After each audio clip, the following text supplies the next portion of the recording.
The liberal aim to try and achieve civic peace is a good aim. I would challenge you, particularly given the last few weekends we've seen since October the 7th, to say that we have civic peace. But my response to that from within the liberal tent is to say that liberalism needs to be muscular. So what we then have to say is the healthy form of conservatism, the healthy form of liberalism, we face a common enemy. Sometimes, in order to preserve and conserve, change is necessary. And that's the big challenge that conservatism faces, just as the liberal faces the challenge, when do you stop liberating and start becoming a conservative? Hello, everybody, and welcome to the first of what will be many debates here on Trigonometry. I'll be hosting some, Francis will be hosting others. I cannot tell you how delighted I am to be joined by two of our favorite ever guests on the show, Dr. James Orr and Professor Stephen Hicks. Welcome both. Thanks. We're going to have a debate about conservatism versus liberalism. You've both written a couple of pieces for my Substack, and there'll be more coming. I want, Stephen, you had to go second in the written debate, so I'll go to you first. One of the, I thought, more persuasive criticisms of liberalism, and we heard a lot of it at ARC, where we all were a few days ago, was that limits are liberating and the pursuit of unending freedom is actually destructive to society. What do you say to those people? Well, I think you have to start with a moral conception of what society is. We start with individuals who are both the agents.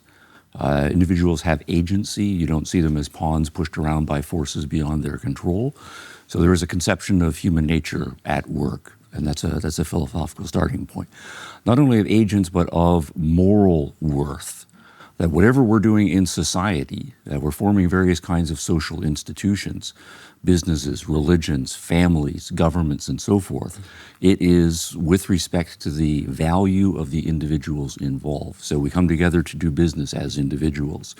We form families. It's two individuals who come together, making a voluntary choice, and they then bring into the world another individual, right, that needs to develop his capacities for agency and moral self-responsibility. So it's not that freedom and individualism is corrosive of the social. It's rather that the social exists to preserve the individuals and enable individuals better by division of labor being coordinated, achieve the values of the individual. When those social institutions are no longer serving that function, they should properly be dissolved. And this and new ones created, and this is partly why we're going to have an evolving and in some case revolving society. So it is making clear what your ultimate moral standard is. Some social institutions should be dissolved, but that requires that you've made clear what your moral standard is, and you should have no problem with some social institutions going by the by. And you should be actively preserving other social institutions because they've proved their worth at protecting the rights and values of the individuals involved. So but I suppose what people mean is, when we look at the real world out there right now, is the dissolution of certain institutions has led to increasing atomization of people feeling disconnected from each other, from society.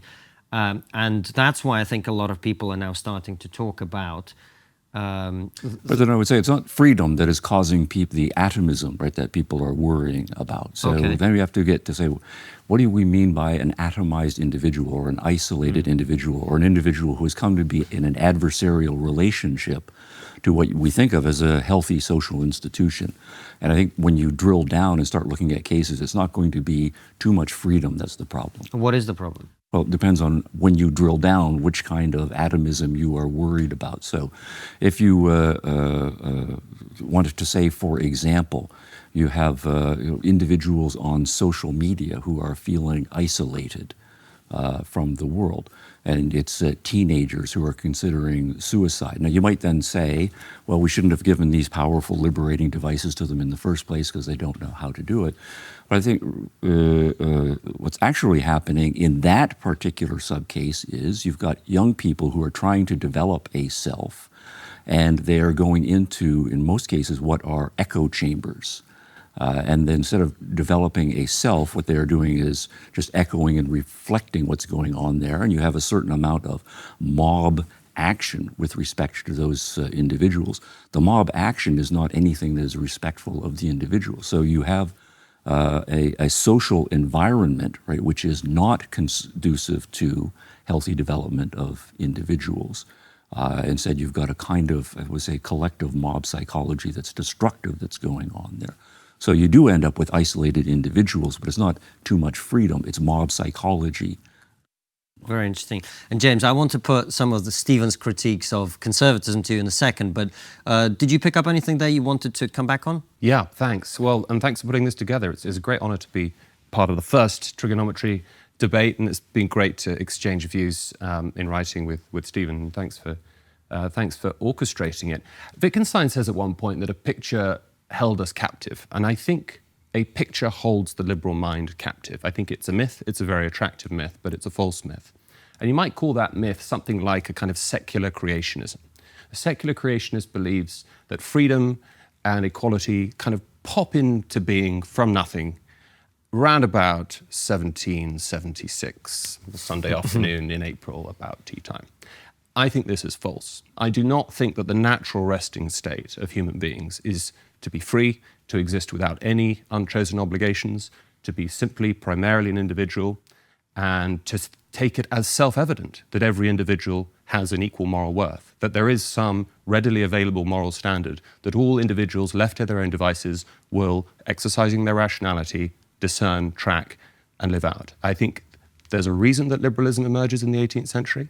It's not because it starts ex nihilo from nothing, but because it is the fruit of long centuries of an accumulated wisdom and tradition, beginning with the Hellenic tradition, fusing with the Hebraic tradition, and resulting in the end, yes, through fits and starts. It's a process of evolution. There's some revolution too, and when there is revolution, that's when things get ugly. So there's a big difference between, I think, the American Revolution and the French Revolution. So that was just to sort of, set the scene for my my position. I don't think it's true that we are born into the world as individuals, freely just deciding what obligations to undertake. We're literally born attached to a cord to our mum. That I think is the more plausible account of how we start as human beings. Aristotle makes this point in the opening of the Politics. Before we are creatures of the polis, before we are political animals, politikon zoon, we are paired animals. That is to say, we pair ourselves, male and female. We then naturally express ourselves through new human beings, new life.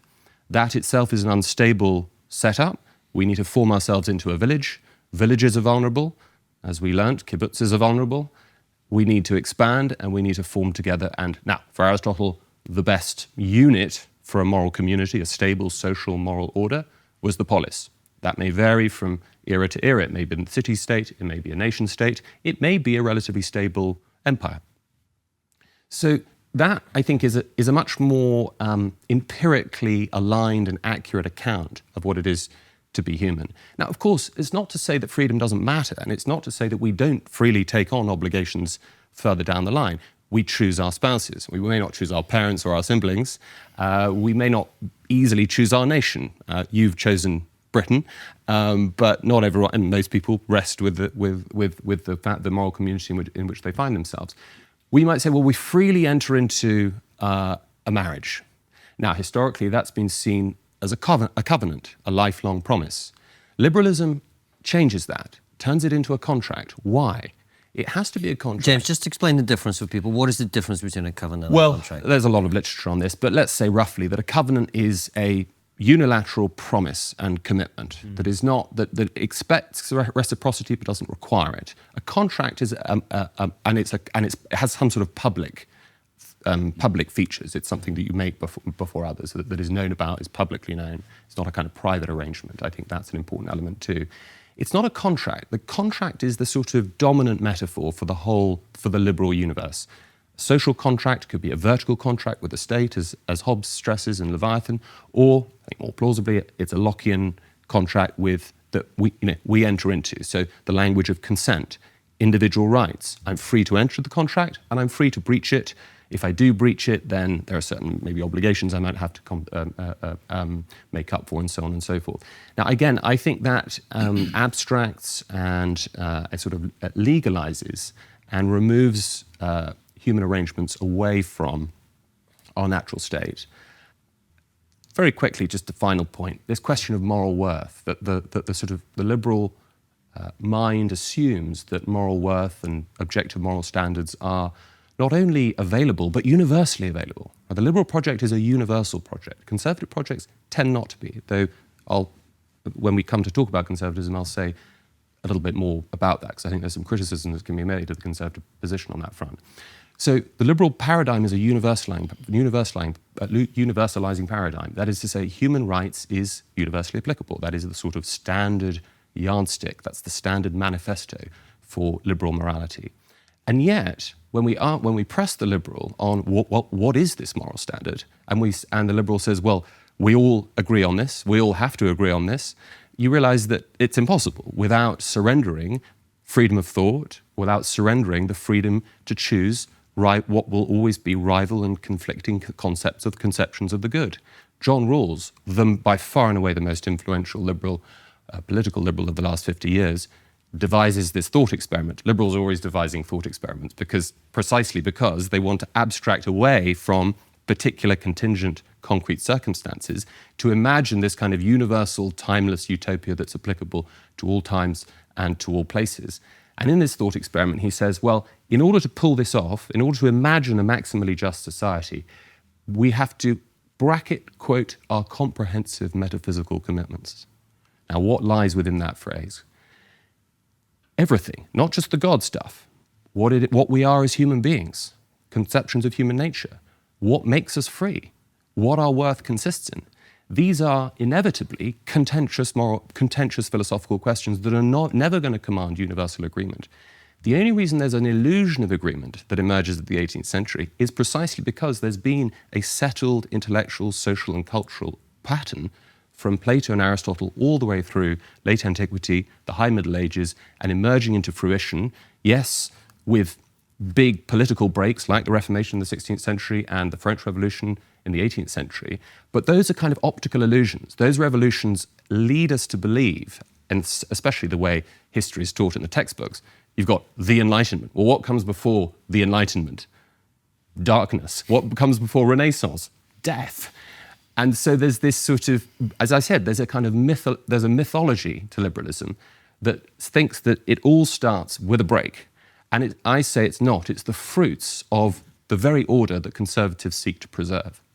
Thank you. I want to come back to conservatism in a second, but Stephen, a flurry of punches there, so come back on this. Well, particularly the idea that liberalism is interfering in things like marriage and changing the way that we do things. So, beautifully said, but three huge topics put out there, and I'm going to take just the first one. Well, yes. I started it. Yeah, that's right. Okay, so but let's take this first one about the liberal mythos, that somehow in the Enlightenment there's this radical break with the past and suddenly liberalism, we're all free, autonomous self, That is a conservative myth about liberalism.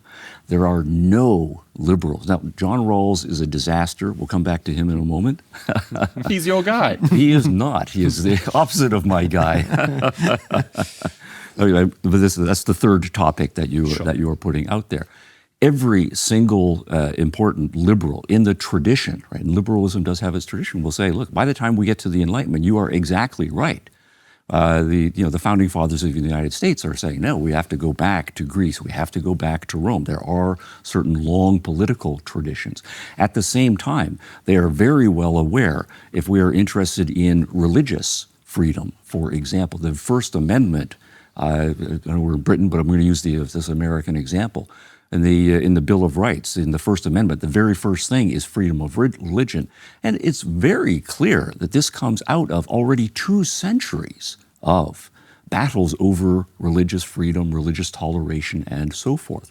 The more broad-ranging intellectual freedoms in the sciences, for example, it's already 2 to 3 centuries of debates over whether we should be intellectually free in the sciences or not. to extend to artistic freedom. Are we going to censor the theaters, or are we going to allow literary people to do whatever? Already going back to the Renaissance, we have now more than 2 centuries, we have 3 to 4 centuries of debates and hard-fought battles. So what we have then is a multi-front battle with respect to the arts, with respect to the sciences, with respect to religion, with respect to all of the civil freedoms. And so yes, absolutely, the Enlightenment is a capstone. And then there is a kind of aha moment that many intellectuals are reaching in the 1700s. After we fought all of these particular battles, now we are in a position to generalize and say, it's not just artistic freedom or religious freedom or scientific freedom or freedom to go into whatever kind of business you want. Yes, we are going to generalize to these universal principles. So the myth is, and this is often a conservative reading, that somehow we're springing de novo into existence. I don't think that's a proper reading of liberal. The liberals are proud of their history. Now, to turn the tables a little bit, if we then say the liberals want to say in the social order, there are going to be lots of values that are contested on and there's going to be a great deal of evolution that goes on. Where the liberals are insisting that liberty comes first is in one area and one area only. That is in the political area. When we are talking about families, when we're talking about other institutions, people might have different orders of what their values are. And we might have contending values in those social. But when we are talking about politics, specifically, when we are talking about government, we have to be very, very clear, because government is, in every single society, an instrument of compulsion. It makes its rules. All other social institutions, of course, have rules, but those are rules that are flexible. You can opt in and out of business, opt in and out of a church, opt in and out of playing this or that sport. So they all have their rules, but those are particular rules for those institutions, and people voluntarily sign on to them. When we're talking about governments, we are talking about a different kind of animal, right? And it's an 800-pound gorilla animal that says our rules are going to apply to everybody in the society. And our rules, if you break one of these rules, the police are going to come to you. We will put you in jail if we find that you are wrong. And we have these rules with respect to foreign people, protecting our people. You come here, we will use our military. So when we are talking about the moral order, right, the liberals are insistent the purpose of government, all of the universal rules and the willingness to use force against anybody, it has to be only with reference to the protection of individual liberties. That's where the insistence comes in. That's where the enforcement comes in. Now against that, right, what I read from Professor Orr and other conservatives. Now, conservatism, of course, is a big tent, so I'm going to try to tailor it as much as possible to yours. Is to say, well, we can't do that because we have to have a prior kind of order, right, within which individuals come into existence. And that order has hierarchical elements, and it has traditions. And so we have order, tradition, hierarchy. And those are going to be values that trump liberty in many cases, including in political cases. And that's where the liberal gets worried, right? Because then we want to say, well, there are good orders and there are bad orders. There are good hierarchies and there are bad hierarchies. How are we going to sort those out? You do need a principle a moral principle to sort out all of those values. You can't just start with all of those. And if we then go back to the history, and this is why I think the myth, the conservative myth about the liberal history is important, we say over the course of the centuries, when all of these hard-fought battles are being won, they are being won by the liberals. They are not being won by the conservatives. In every single generation, we go to the late 1400s and we say, we need, this is the generation of Michelangelo, Leonardo a little earlier, and so on. The artists are saying, we need artistic freedom. And it is precisely conservatives, right, of that era that are saying, no, order and tradition, that is stifling the liberal developments there. In the next century, when we're talking about religious freedom, it's the liberals of that generation saying, no, individuals need to take charge of their own conscience, get the state out of it, and so forth. And it is precisely the people of order, tradition, and hierarchy who are stifling that development of individual liberty. In the case of science, when the scientists like Galileo are saying, stop torturing scientists, start using intimidation. We need to be free-thinking and liberal in this intellectual zone. Is precisely the conservatives of that era saying no, order and tradition and hierarchy and so forth. So I think the right way to read this history is that what has happened is that the liberals are in all of these areas the ones who are fighting the battle, making the progress. It's the conservatives who are reactionary in varying degrees. Some of them are just saying no and using force, compulsion to stop the advance of those ones. But then the more reasonable conservatives, typically once the battle has been won by the liberals, they accommodate. And they say, okay, now we will fold this into the tradition, but it is now a liberal conservatism, right? Where the liberals did all the work, the conservatives accommodate that after, and then you get to what I think of as more reasonable conservatives in the later modern world. James, yes, of course. I'm conscious that we're firing a lot of rounds at each other. We should really take them one by one. But so that's just the first issue that you put on the table. Let's try and I'll try and impose. We only have like order. an hour and a half total. Maybe you'll let us do a sequel. But so let me respond to your responses. So there's the first question of the narrating of the history and the conservative myth that liberalism pops into being out of nothing, the kind of the secular creationism line that I started off with. There's also this question about government and the state, that it's only in the political arena that the liberalism values freedom, and then questions about artistic freedom and science. Let's just go with those four. I know there are lots of other points that you made that I'm sorry if I don't address them. Look, the sort of periodization question. It is the Enlightenment. That is how it's taught. That I think, I think there's a lot to your reading or your re-narration, but I think it is a re-narration. I think it is a sort of heterodox take. I wish there were more liberals who were running this. I think when conservatives say that there is this Enlightenment moment that is talked about, that's the metaphor that's used. That we talk about the Dark Ages, the Middle Ages. Why are the Middle Ages? Between what? Between the high noon of classical antiquity and the rebirth of humanism leading to enlightenment. I just think that is the way things are told. Just look at the labels; they don't lie. I mean, I think they do lie. And I'm glad that you agree with me that they lie. But that I think is the standard school university textbook story. And I think it is a myth. But I don't think it's a myth that conservatives think that it's a myth, if you see what I mean. We can keep talking about that. But I think it takes us on to a point that will be helpful for our discussion, which is that we're probably, the way that this is set up, we're probably being a little bit too binary. Konstantin, would be very upset with this. We've got to seek to be a little bit non-binary. There's a sort of pendulum swing. So the idea is that the liberal doesn't care at all about the sort of order that might constrain us and provide the enabling conditions of freedom for virtue as opposed to raw anarchic freedom.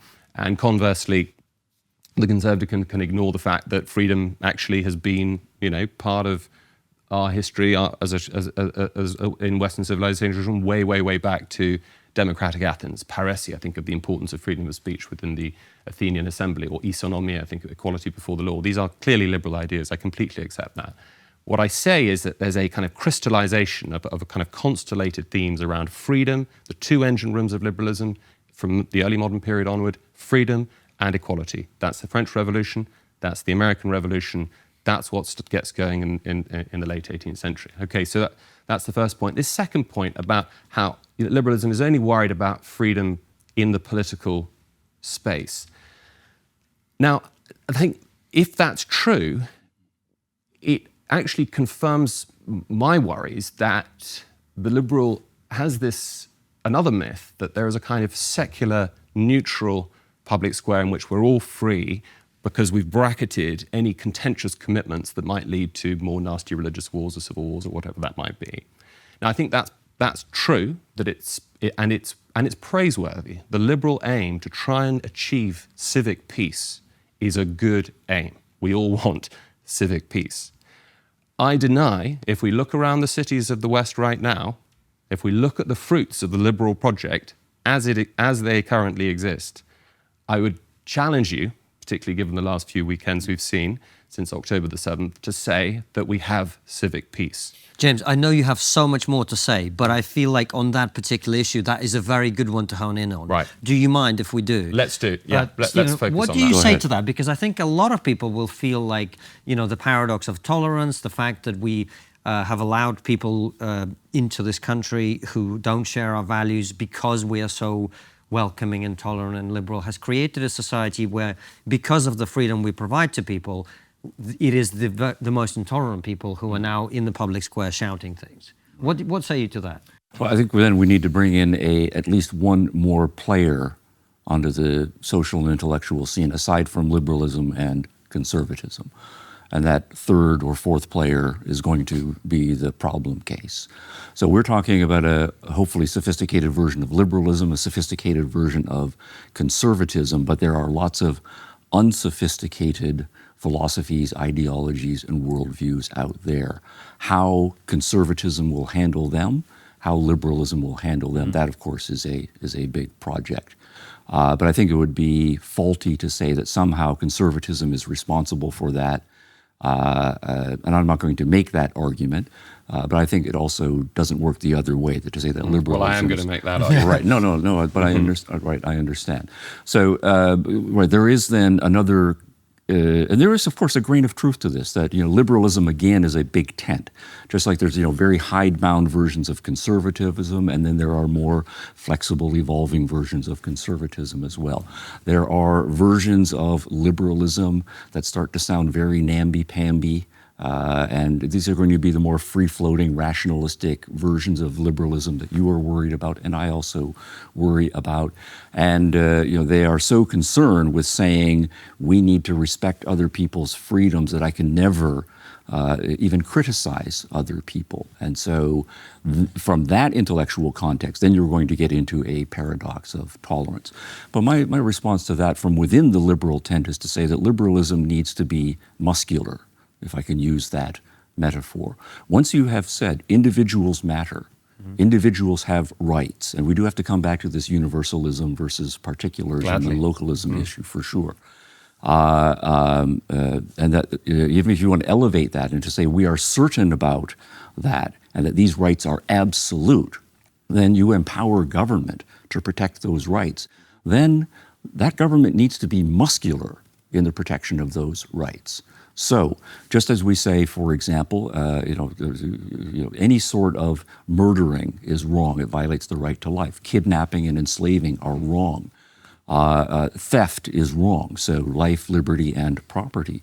The government should be empowered to whatever degree necessary to use force effectively in the service of those three rights. So the point of the so-called paradox of tolerance is to say pretty much anything that is voluntary and peaceful is going to be tolerated. And so it is going to be a largely contentious, messy society, and there's going to be a lot of value conflicts and so on. And we're going to try to resolve those as much as we possibly can through voluntary mechanisms. But when we are clearly dealing with someone who is not interested in doing that, they are inserting force into the equation, then the police come down hard on those. But that's Well, not let's- what's let's- happening. well, and that quite. is not, so that's the second part of it. Why is that not happening? And it's not because liberalism is not saying we shouldn't protect people's liberty rights, or we should allow assassination and killing and kidnapping and so forth. It's the third contenders who are both anti-liberal in their core, in their origin, Right. and they're significantly now part of the society. And we have let a lot of them in, Right. and a significant number of the more intellectually sophisticated have captured certain institutions. So what we then have to say is the healthy form of conservatism, the healthy form of liberalism, we face a common enemy, which is the illiberal versions of various Can I other just come things. Let me Go just ahead. follow. You're most welcome to. Let me just get into a slightly more nuanced edge case, because let's say that you are for muscular liberalism and you will crack down on anybody who commits acts of violence. I think that's a minimum standard for a healthy society. Absolutely. What about the fact that, for example, we all have freedom of speech in the liberal conception, Yes. and yet I don't think the conservative would support, and I, not necessarily being conservative, would support the idea that someone should be able to walk into the public square and publicly chant "Gas the Jews," for example, as people did in Australia, or shout pro-Hamas slogans. But the liberal conception, taken to its logical conclusion, is, well, they're not hurting anybody physically. No. They have freedom of speech. Why should they not be allowed to do that? Well, my first answer would be what should sound like a good conservative answer, which is to say, on all of these edge cases, right, we have now many centuries of common law discussions about precisely those. And in the North American tradition, right, we have a shorter tradition of exactly those sorts of things. And so to get as nuanced as possible, then you have to go into all of those common law cases and say, what has law worked out when they are attending to all of the variables there? So, no, and then I would say, who is responsible for that public space? And if it's a public space, then the way we have worked things out right now is the government is responsible for it.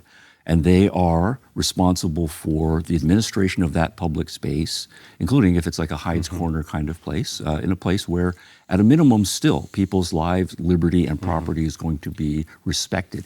Any speech that goes in the direction of incitement, right, and where the line is drawn between speech that should be tolerated and when it becomes incitement, that has to be very nuanced. But once that line is crossed, then I would say, yeah, muscular liberalism. You shut that speaker down. All right. Well, I can see you're raring so, to go. So there's just a few things to say. I mean, this idea that conservatism and liberalism have got these sort of mutant siblings, and that we're both in a position where we need to deal with the problem that this third challenger presents us with. I think that what we're seeing, the chaos, the tyranny, the atomization, go back to your earlier point, Konstantin, we can talk about this later. I think the atomization and the tyranny are structurally complicit features of liberalism. And I'll explain why later on if we've got a moment. But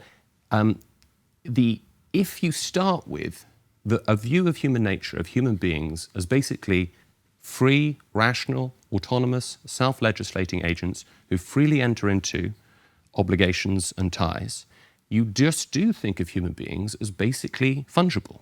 It's hard to think of, therefore it's impossible to come up with a moral objection to large numbers of people coming into your country, entering your moral community, not on terms that you set for them, beyond barely minimal ones of, don't celebrate terror and don't kill people, right? There's no sort of ethic there. There's nothing within those abstract universal liberal principles that's actually going to command the concrete loyalties of flesh and blood human beings. What commands the loyalty of flesh and blood human beings is family, neighborhood, corporation, religious communities, guilds, maybe secular communities, and I think nations. I mean, I think nation states is the outermost limit of those concentric circles of political affections and loyalties beyond which they become abstract. Nobody's going to sort of get up, and nobody's going to die for the European Union. Nobody's going to get up and put their hands on their heart and sing "Ode to Joy" when the EU flag. I mean, maybe some will in Brussels, but it's not.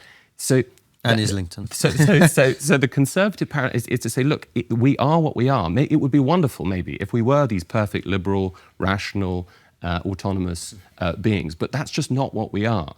And if you look, for example, at the doctrine of multiculturalism, that is a paradigm liberal doctrine. What it says is, we are not going to make any demands on you, even when you enter into our moral community, as to how you understand the fundamental moral questions. We're going to say, we're not one culture, we're many cultures. So we can have as many silos as we want, and because of the sort of doctrinaire a priori commitment to the idea that it doesn't matter because whoever's in the silos, they're all liberal, rational, self-legislating selves who will, left to their own devices, just see that equality, goodness, and the United Nations Declaration of Human Rights is the only moral code worth living by, and more primary superseding political loyalties to one's origin country will just magically fall away as you pass through the passport gates at Heathrow. There's just a sort of magic wand, and you just forget all of those loyalties, forget all those concrete attachments to kin and to family, to ethnicity, to tribe, to religion, to origin country, and we just become a British citizen.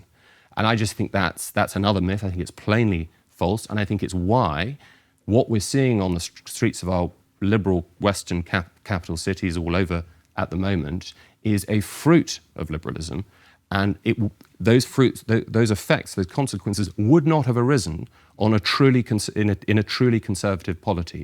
That is to say, a polity that says this is not just any random collection of individual agents. These are a people. They are French. They are from Papua New Guinea.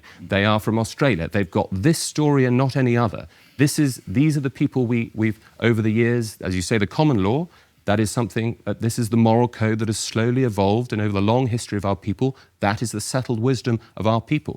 The paradigm for liberals is not the common law, it's rights-based regimes, it's rights documents, it's the Declaration of Rights, it's the European Court of Human Rights, it's the very conventions and documents that is paralysing today's Conservative government in the UK from deporting these people who are celebrating the terrorist attacks on October the 7th.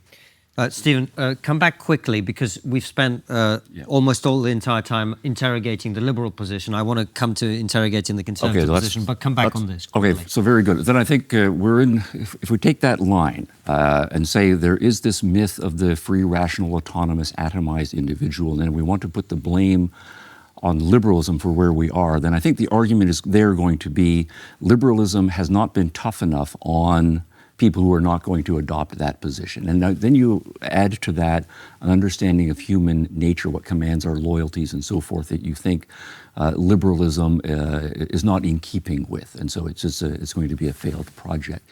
We don't die for documents. Well, sometimes we do.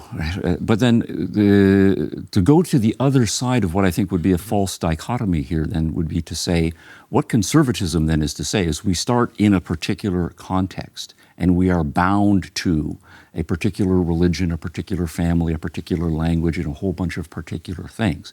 And if you then, that's not just a metaphor, if we are bound and constituted and our identities and our value structure comes to be formed in that particular context, then you are going to be very close to a kind of relativism, because then you're going to point out that obviously people are born into all sorts of different local contexts all over the world, and they're going to be very different in various ways. And if you deny the capacity of us as rational people to abstract from those differences to see a common humanity, then you're going to say all we have is contentious groups. But from this conservative position, you're going to see no way out of it, because what really binds us, what commands us, and notice how strong that language is these particular tribal loyalties. And if you are then worried about the people who are doing terrible things out on the streets of London and various other places, it's precisely those people. Those are the people the conservatives are describing and valorizing, because those people are tribalists who were born into a certain tradition, a certain language, a certain family structure, and they are bound and commanded by it. But the conservative argument presumably would be we don't let people from a different conservative culture into our society. That's right. So then you want to balkanize the world into the different tribes. Better than balkanizing your own society. Okay. Quite. Well, okay, so, but now notice what I said, that I think is a false alternative. Okay. So somehow what we need to do with the healthy conservative and the healthy liberalism is to say, we are not culture-bound relativists, and all the best that we can do is relativize, versus we are some sort of free-floating individual, right, rational agents, and just anything goes, right? That's the false alternative we need to get past to get to the next stage of the discussion. And how do we? But I'm very keen to understand, but I don't yet, Stephen. Right. So this is, I think, where the epistemological issues come in. Is it possible for individuals to, whatever their particular circumstances they are born into, to rise above them? Say, I was born into this religion, but I'm not bound to this religion. I am going to think it through as an adult, do some comparative religions, and as a rational individual with good education and free exploration, I can make my own decision. I was born into this family, but I don't just uncritically accept this family, because some families are dysfunctional, some families are functional, and I am going to learn the lessons of my family structure, and I'm probably going to do better in the next time. So we have the cognitive power to rise above our circumstances. No denying that. No denying the that. conservatives strike me as... Let me come back to this. Yeah, well, Konstantin, you take it. There's a lot of directions we could go. Yes. I'm just worried that I don't want it to be all one way. Because can I just say, I think this pivots very neatly to a criticism of conservatism that I think is very powerful, if not the most powerful. This is the relativism charge. So maybe this is a good point to which we can sort of turn to criticize my position. But just as we're going at the relativism problem, I think, is baked in even more so. I don't think it is baked into conservatism, and I'll explain why, but I think it is structurally baked into liberalism. Remember, liberalism is the view that we are free to choose our conceptions of the good. We are free, when nobody's going to tell us what our metaphysical conception of human nature is. And that just is going to lead to conflict. We're going to just have rival conceptions of the good. That's why the adjective plural is often attached to liberal plural democracies. The liberal, in attaching the word plural, basically concedes that the Kantian project, the Kantian idea that left to our own devices, we're all going to come up with a singular conception of what a flourishing society looks like, was never going to work at all. So liberal plural societies, how do we then cope with that? Well, what happens is we have plural conceptions of the good. How do we police and navigate and manage and integrate these? How do we hold a multicultural society together? Stephen, you're absolutely right. You need an 800-pound gorilla. The conservative says you don't need the gorilla, or at least you can keep the gorilla in the cage and bring him out only in exceptional circumstances, if you have a moral community that has a clear self-understanding of itself, it has a pride in itself, a pride that it can confer as it welcomes new guests to join its moral community on the terms that it sets for themselves, both with the gifts that it offers, but also the duties that it expects. And because this is us, this is distinctive, this is the kind of community we are. So I think the relativism problem does emerge naturally from the liberal tradition. But let's turn to conservatism because I think you're absolutely right, Stephen. Say this is not a problem that conservatism is free from. If we're all conserving our own particular traditions, isn't that itself a recipe for relativism? I mean, how are we going to cope with that? Well, my first response, preliminary response, would be to say, so what? It's better to be a balkanized world than a balkanized society. We can at least navigate international relations. Not easy, there are wars, but much better to have divisions conducted along through diplomacy and war. It's along better to be geopolitical tribal lines. among nation states than within a nation Exactly state. I get right. it. Let me put a different criticism, the most persuasive one that I thought you put in the written part of this debate, which is that if conservatism is about the preservation of order and traditions, without the universal vision of what human beings are supposed to be able to do and how they're supposed to be able to live, we would still have slavery, women would still be second-class citizens, and so on and so forth. What say you to that? Good. Well, I mean, I think notice what happens when, let's just take the abolitionist movement in this country. The first abolitionist movement leads to the abolition of slavery in 1807 and the slave trade in 1833. How does it start? It starts with a criticism that comes from evangelicals. Thomas Clarkson, St John's College, Cambridge, William Wilberforce, St John's College, Cambridge, they start making theological arguments about that say there can be no debate, there can be no rival conceptions of the view that human beings are not Kantian selves, but divine beings made in the image of God with an irreducible dignity and preciousness. And for that reason, this is Clarkson's, it was an undergraduate essay, the essay on the commerce, on the commerce of the human species, which became the manifesto for the abolitionist movement. I think conservatism preserves and inherits traditions that carry within it the seeds of its own reform. We see this with the abolitionist movement. We see it too with the logic of extending the franchise to women. Which tradition is the first to lift up women? I say it's Christianity. Look at the way in which women feature in the Gospels. Now, look, I don't want to get into a theological argument. And by the way, is Christianity really a conservative religion? I don't know. Well, that's a whole other debate. But let's simply say that Christendom and the inherited moral traditions of Christendom are what, broadly speaking, conservatives in the West are seeking to preserve. And I think what we're tiptoeing around here, I don't want to get down into the religion, down a religion rabbit hole, but I do just want to say that this is my deeper answer to your worries about relativism. There are many conservatives who are secular. I think that part of what the conservative is preserving is a set of transcendent metaphysical commitments and obligations. And what that means is that it's not just relativism. It's not just everything's up for grabs. There is a settled way of understanding what human beings are. It's not the conception of human nature that emerges very rapidly in the 18th century. Who are the big thinkers of the French Revolution? De la Mettrie, he writes L'homme machine in the 1760s, I think. That is to say, man is mechanism.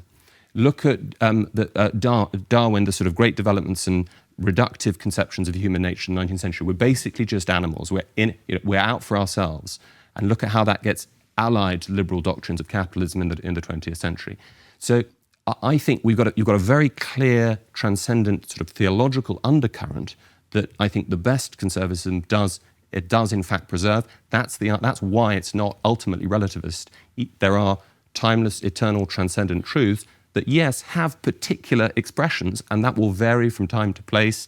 Human beings evolve over time, human culture evolves over time, but there is a kind of anchor, if you like, in a set of basic traditions that are both revealed and rational. Stephen, make some of your arguments, because I thought that was one of the strongest among others. Yes, no, I think James is absolutely right. Ultimately, we are going to have to get back to metaphysics. Right? Everything's downstream of metaphysics. Metaphysics and the epistemological issues about abstraction. There are people watching this. I want them to stay watching. And so simplify. We're not going to do it. But I will make the history point, just to start with the abolition of slavery. You are exactly right that by the time we get to the 1700s, it's evangelicals who are front and center and a significant member. But I think that's the wrong reading of the abolition story, and it's not going to be something internal to Christianity that is getting the credit for the abolitionist movement and its successes. And the point is going to be that Christianity was the dominant intellectual framework from 300s. Right? And it had a monopoly, basically, for 700, 800, 900 years. Not a whisper against anything being wrong with slavery or, I can give you maybe a whisper, maybe some whispers. 4th century, that's when it starts. But the institution of slavery, the institution of the subordination of women, for well over a millennium. When you get to the 1700s and you have some evangelicals and others, this is already 3 centuries after the Renaissance. The first people to start significantly saying there's something wrong with slavery are in the 1500s, and they are Renaissance, humanist, educated individuals who are starting to say there is something wrong here with this as an institution. And that picks up in the 1600s as we go through the religious battles over religious toleration, separation of church and state. What you find then is a new form of Christianity. I would say John Locke's is probably the best version here, where you have a combination, right? Early Enlightenment, right? A philosophy combined with trying to make Christianity as reasonable as possible with its certain understanding of individuals, toleration, freedom, and so forth. Once that is put in place, and this is by the end of the 1600s, then in the 1700s, you've got a whole bunch of people who are now Renaissance humanist types, including Benjamin Franklin and the Thomas Jeffersons and so forth, and a whole bunch of evangelicals who are now coming out of this new form of modernized Christianity. Then and only then does slavery go on the defensive and then the same story would be told with respect to women. That's just the first half of the history story. Okay, well look, we can have a sort of history war here, and I just think it's a mistaken way of understanding the history. The evangelicals are not reading Locke's Reasonableness of Christianity. They're reading the New Testament. And slavery, but they're reading it through a Lockean lens. James, would it not be fair to say, though, that the people who are most opposed to the emancipation of women and the lifting of the enslavement of Africans are also conservatives and Christians? I think it's an anachronism to apply the binary to the 18th century when the word conservatism doesn't even emerge. People who believe in 1820s. the preservation of the existing order. So yes, you're absolutely right. The conservatives do put a primacy. They think that the default presumption when faced with any kind of radical change should be stay with what you've got. Now, if you like, that's the converse problem of the liberal has. The liberal doesn't know when to stop liberating and has to stop at some point before, if the liberal doesn't stop liberating, you end up with a tyranny. You just have individual conceptions of the good, an atomized society that can only be held together by a tyranny. And that, I think, is where we're getting now. But just to say, the conservative position suffers from a similar kind of problem. What you've got in the late 18th century is the emergence, is the idea that we've got a sort of settled hierarchy. We've got a hierarchy that works. Hierarchies are functional, flat sort of societies with no sort of distinctions of sort of office and function are dysfunctional societies. And we recognize this. And I think conservatives have often been guilty, and no doubt they were guilty in the 18th century, of conflating value and dignity with function. That is to say, if you have high office, that somehow you're invested with greater moral worth. I think that does emerge in the 18th and 19th century, but only because the theological conceptions of a full-blooded metaphysical human equality before God, priest and pauper kneel together at the altar rail, that starts to dissipate. And as that starts to dissipate, it becomes very difficult for hierarchies to seem morally okay. Because there it just seems random. The only way you can understand equality is really in material terms. The allocation of offices, and also increasingly salary and wealth. That is what human worth consists in. It's a kind of secularizing and a materializing of human worth. So yes, I mean, the conservatives have to understand that sometimes, in order to preserve and conserve, change is necessary. And that's the big challenge that conservatism faces, just as the liberal faces the challenge, when do you stop liberating and start becoming a conservative? Stephen, anything you want to say on that? Well, again, we have a number of issues here. In part, I think this comes down to partly a temperamental issue, right, where the conservative is a little more backwards looking, not under any pejorative sense. We look backwards to look forwards. Yeah, what we have accomplished, and the liberal is forward looking. Right? Yes. How can we improve? From ground zero. The conservative wants to change slowly. The liberal is more willing to say, we've got this great new idea, and it's going to work. Let's go for it. And that, in part, for the intellectuals, I think, does turn on the epistemological issues. This is about knowledge. When do we know? And the thing that I think most liberals will find temperamentally objectionable is this conservative resistance to the idea that we can, in fact, discover truths, moral truths that are universalizable and act on them quickly. Now, this is partly then an epistemological confidence in the power of the human mind. And I think that one requires another discussion of its own. I would then, in history of philosophy terms, my sense is you are much more Burke conservative, and I'm going to be much more Locke liberal. Can I come back on that point? But this is where I think it becomes morally important that if you are in these 1800s and you find someone who's saying, given everything that we have discovered right now, are you not certain, with moral certainty, that slavery is an abomination? It is disgusting. Right? And that we know this, that slaves are human beings with full dignity, capacity for freedom. And I am ready to generalize on that. And if someone temperamentally says, well, I'm not sure, right? My tradition, blah, blah, blah. That's going to be the moral objection to conservatism. That it builds, of course, but it's going to build into itself a resistance to something that is. And then to say, well, we should change slowly. And we say, no, this is wrong. We should change quickly on this.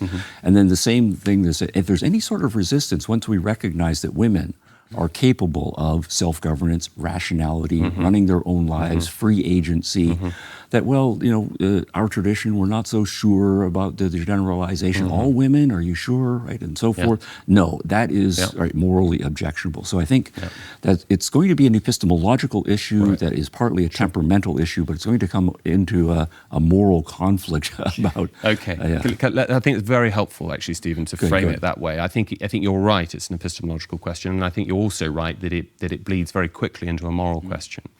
And I think the conservative comeback would be to say, yes, we are indeed very nervous when a set of traditions that have been running for centuries and centuries are being challenged and completely subverted and we're starting again from ground zero by a small gaggle of people who just have read lots of books and written lots of sort of furious tracts about how we must change everything right now. Yes, there's a nervousness there. Why? Because the conservative takes very seriously the idea that the tradition is the democracy of the dead, that there is an accumulated wisdom in tradition, and even if we don't fully understand, that is to say, even if we don't have epistemological clarity of why it is that fence is up in the field, we know that somebody at some point put it up there. We don't know if there's an angry bull somewhere hiding behind a tree about to attack us, but we're not going to put it down.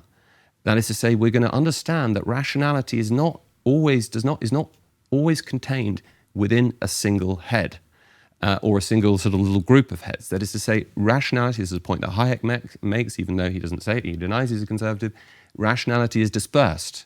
It's dispersed in all sorts of ways. It's dispersed in the price mechanism. It's also dispersed in the common law, as you said earlier. That is to say, what is the common law? The common law represents a tradition of epistemological humility.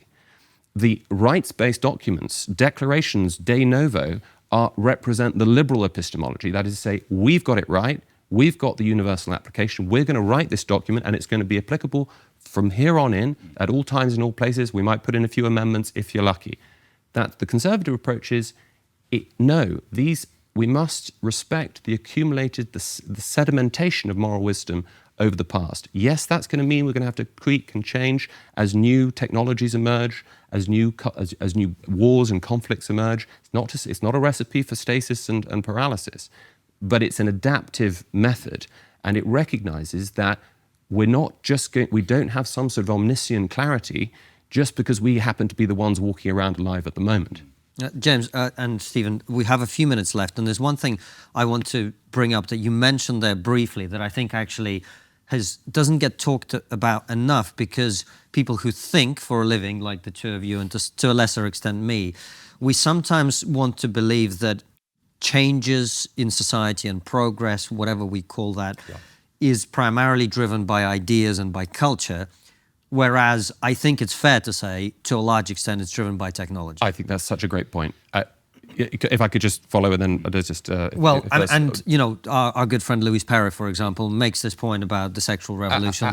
We can talk all we want about the emancipation of women because we're so progressive, but actually it happens because we finally have the technology for it to be possible. If I could just pick up on that point and marry it to Louise's wonderful work and the work of the other British feminists, the new reactionary feminists,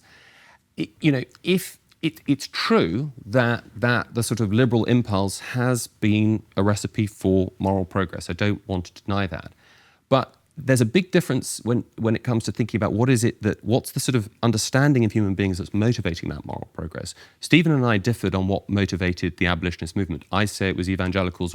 What are evangelicals? They're the ones who go back to they're always banging on about the Bible. They're not reading John Locke. They're reading Paul, and they're seeing that what unfolds there is the sort of the logic of all human beings being equal in the eyes of God.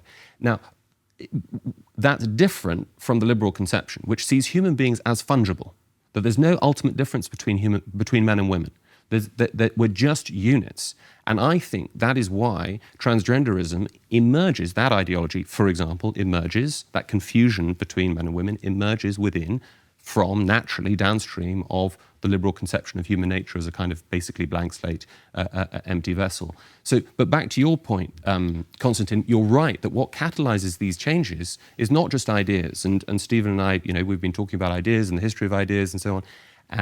It is true that we academics often, think that put a lot more attribute a lot more to ideas as factors of historical change than we ought to. Technology matters. As Louise argues, the pill in the 1960s has a massively transformative effect. The invention of the washing machine, as Mary Harrington points out, has a radical transformation, etc. Not just technology, though, law. Many have argued, Christopher Caldwell recently, and Richard Hernania recently in The Origins of Wokeness, the Civil Rights Act 1964 has an enormous change in how we understand on the sort of the moral universe of society. I'd say in the UK context, I would add the equivalent would be the Human Rights Act 1998 and the Equality Act 2010. This has become our new liberal constitution, and it's been a disaster because it cuts absolutely against the accumulated wisdom of previous centuries. Stephen, probably what will be a final word, so address that, and also I think, yes, the liberals' relationship with technology, and also just that point that James made, which I think a lot of people will find persuasive, which is if human beings are free to blah, blah, blah, now that we have the technology for people to change their sex easily, quote unquote. I'm free to be whatever I want. Why can't, isn't that what liberalism is created? Well, I think we are at the gates of an equivocation here. How we use the word free. So when we are talking about liberalism, we are talking about a political doctrine. It's in a social context. What things are we going to do with compulsion, and what things are we going to do voluntarily? And then the liberal has a way of dividing what is done voluntarily and what is done in compulsion. Now, when we say that people should be free politically and socially, we don't generalize that to all of reality, to say, therefore, you are free to make up your own physics, right? Or to have your own version of the law of gravity, right? Or to make up your own biology, right? And so forth. All of those metaphysically given features of reality. They're not political features. No, exactly. Why can't we? You're right. That's right. No, but the point is that the concept of freedom is a social and political concept. It's not a physics concept. It's not a biology concept. So again, if we are talking about people who are in the transgender movement, this is another complicated territory issue that we're putting out here, but the clearly disturbed individuals there who say, I can be free from biology, I can be free from physics. Well, then we are talking about people who are not rational, right, in any liberal sense. Instead, they have become unhinged for whatever reason, but that's not the debate that we are having between liberals and I think that's a very sensible point, and there's not much I have to disagree with there. So I think we could probably end on a note of consensus. I mean, I just qualify it to say, if you've got freedom as the highest value, and let's just assume you can sequester it within a political domain, that's only going to work if you've got, outside the political domain, a sense of what makes life meaningful that is shared at least to some degree. And I think that the stress on liberal neutrality, the programmatic neutrality that liberalism, I think, for all sorts of good reasons, wants us to have in order to bring about civic peace, turns very quickly into a programmatic neutrality, which forces deep convictions about who we are, deep metaphysical, religious convictions about who we are, what we ought to be and what we ought to do, pushes them into the private sphere so that those are questions simply to be settled behind closed doors between consenting adults. And so it's hardly surprising if those questions are then bracketed that the sequestered political freedom becomes the dominant, the only kind of freedom, at least the only kind of freedom that has any currency in the public square. And so it's no surprise that liberalism then mutates into progressivism with its great doctrine that the personal is political. Everything becomes political. All right, gentlemen. Well, first of all, thank you so much. I thank our friends here at Unheard. And before we started this, actually, we were talking about the fact that modeling good conversation is what we're trying to do. So in the spirit of that, I'm going to add a little flourish at the end there and ask you, what did you think was Stephen's strongest argument? I think Stephen had a number of strong arguments, so it's difficult to choose. I think by far the strongest one, though, was this worry, which I think conservatives do not take seriously enough, that by prizing the particular, conservatism don't have a story to tell. Conservatives don't have a story to tell about human nature and its broader conceptions of human significance and morality. That's why I happen to think that that particularity must be an exemplification, an instantiation of some broader set of transcendent commitments. This is why I think, the religious impulse is a feature of conservatism, not a bug, and that's what rescues it from relativism. But Stephen is right to call out, to object, because many conservatives wouldn't disagree with me on that. Stephen, same question to you. I would say that within liberalism, there is, again, as a big tent, that you're quite right to say, there is the Kant version, and in our generation, the Rawls version. And I think both of those are disaster versions of liberalism. So there is a tendency in liberalism to want to generalize, to want to go to the abstract. And if that is not anchored, then that is going to be a disaster. Now, this, though, does come to another philosophical issue, the distinction between the empiricists and the rationalists. My version of liberalism is going to be much more empirically rooted. So I think you are exactly right, though, to say that the more free-floating rationalistic versions need to be reined in or need to be put on a better philosophical foundation, and they are problematic. Gentlemen, thank you for being here, and thank you for watching and listening. We'll see you soon with another brilliant episode.